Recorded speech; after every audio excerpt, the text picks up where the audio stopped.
when you got the call? Where were you and what went through you? Being that we didn't go to Staples at 4 o'clock, I was at the Beverly Hilton Hotel. I was having lunch. It was an early lunch, but it was 11:30. And I got a call from the fan. And the fan said, "Do you know there's an ambulance in front of Michael's house?"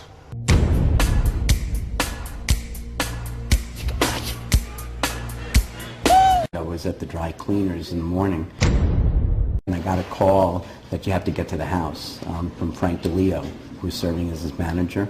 And Frank DeLeo called me and said, "I can't get there first. You got to get there. You're closer.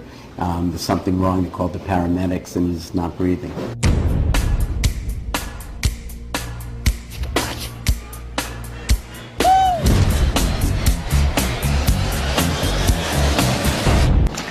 Nobody was pushing him into it. Nobody was overworking him.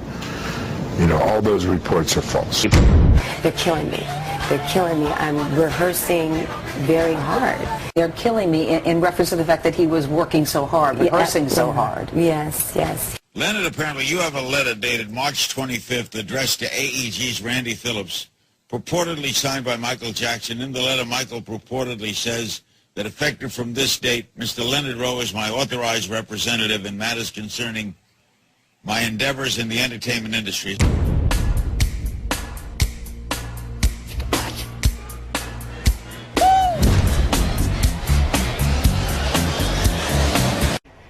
To your best knowledge, where were both you and Leonard Rowe, Michael's manager, for a period of time? Did Michael sign 2 conflict contracts?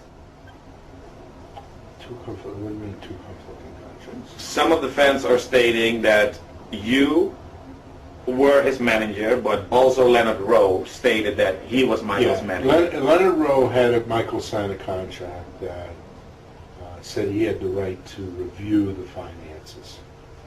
All right? He did that before I got here.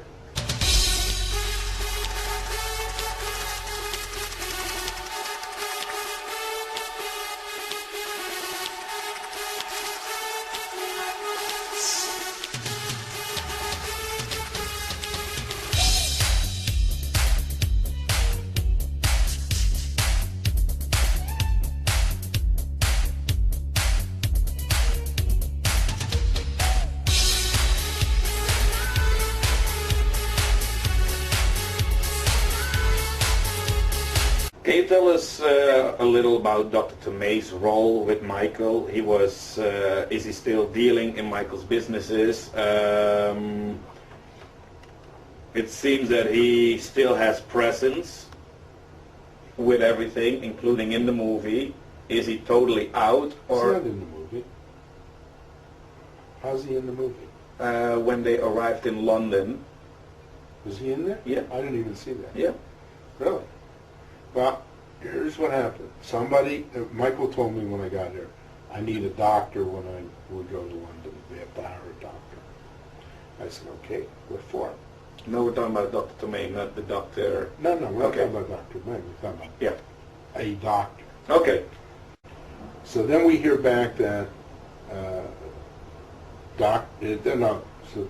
I'm sorry. So as we get closer to leaving, Michael says, have you found a doctor yet?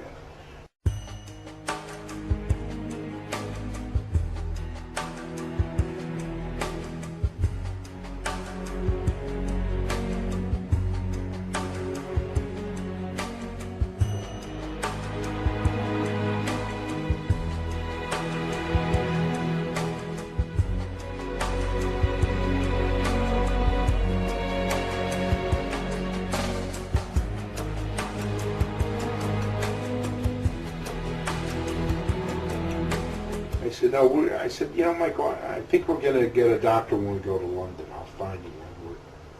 We're going to go a week in advance. No, I have to have my own doctor. I said, well, to tell you the truth, I didn't know you had a doctor. Who's your doctor? He said, Dr. Murray. I said, well, you have to give me his number. So I got his number. One of the people that work for us, I want to say who she is, said, gee, I think Michael's, losing weight, this and that. I said, let me handle it. Let me investigate it. Went to Michael, talked to him about it. He said, no, I'm fine.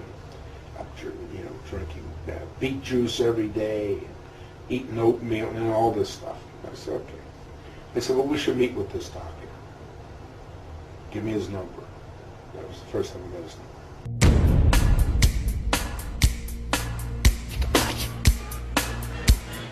We just saw the head of AEG and also Michael's former manager saying he was perfectly ready for 50 shows. He was fit for that. What do you say? That's totally untrue. Michael Jackson was not ready. He was not fit. But Brian, you saw him about a month and a half ago, and you were worried at that point about his health. Why? Yeah, he looked emaciated. I mean, he looked, I had never seen him that thin and that weak, and he was just very frail, and he gave me a hug, and I felt his bones. I mean, his backbones and his shoulder bones.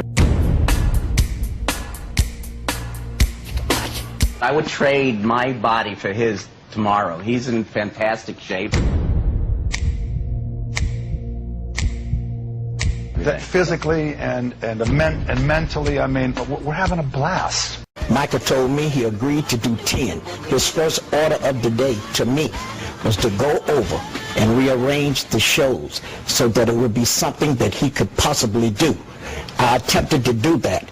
I spoke to Randy Phillips that following Monday morning on the phone, and he told me to shove off. He didn't want to talk about it. He says he does not remember having any conversation with you. Well, naturally, he would say that.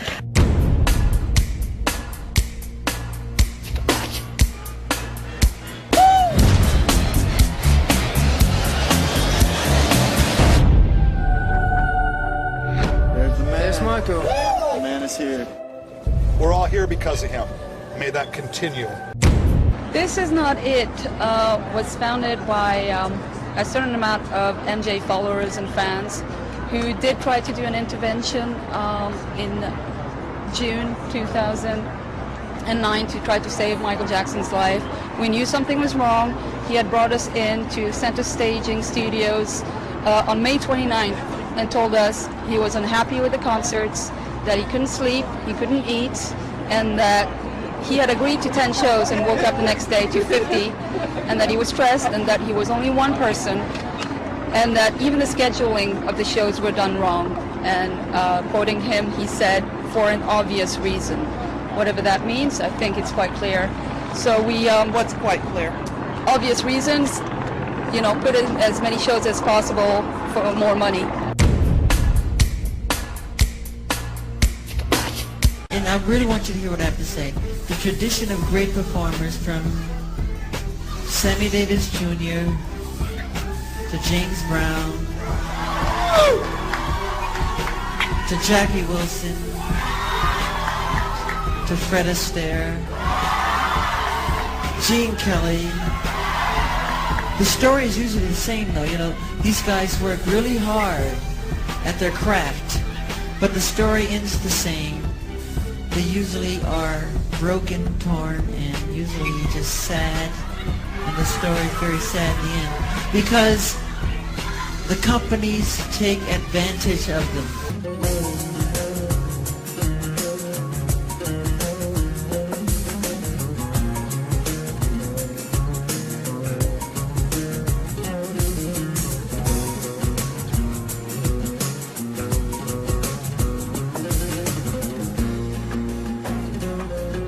Some fans are speculating that AEG and everyone involved with AEG is conspiracy to murder of Michael Jackson. It's false. That is an outrageous accusation. Who in the world would want to kill Michael? Greed, money. Somewhere greed got in there and somebody, I can't quite say, but it has to do with money.